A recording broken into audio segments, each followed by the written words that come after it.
1. Booster ignition and the final liftoff of Discovery. Perhaps one of the most impressive images is that of a space shuttle lifting off the launch pad, riding plumes of bright orange flames. But more than just providing an impressive sight, shuttle images play a critical role in launch safety. Each successful launch depends heavily on still and video images that allow the launch team to closely scrutinize the spacecraft both before and during liftoff. Long before the main engines fire and the solid rocket boosters ignite, the entire shuttle stack has been thoroughly photographed and continually monitored by TV cameras as the countdown clock ticks down. Members of a group called the Final Inspection Team play a key role, providing the imagery directly from the launch pad and analysis from the Launch Control Center. The images we take on the Final Inspection Team are sent back to the LCC.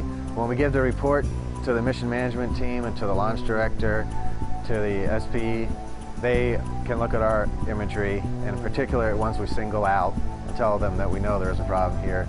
They can do analysis of their own on those images. The team members can identify and photograph problems that might go undetected without their on-the-spot inspection. But the launch director and his team aren't limited to just images from the inspection team. In the LCC, we have the ice frost console, and we continuously monitor upward to 135 different camera locations. Those assets are controlled by NASA and other contractors.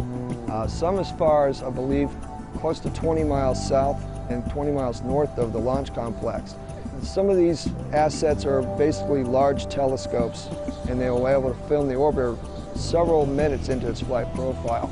We also have about 60 cameras within the actual perimeter of the launch pad. Some of various assets, some are infrared, some are HD, some are standard, some are at higher speed and slower speed. A lot of them are at about the 400 frames per second, so we can catch a very, very slow behavioral aspect of each vehicle component. Because some components we want to watch how they work the moment they're supposed to go to work. And we'll see them frame by frame. We watch them frame by frame. So as the final space shuttle pierces the sky over NASA's Kennedy Space Center in Florida, both technology and trained eyes will once again be keenly focused to ensure a safe and successful mission.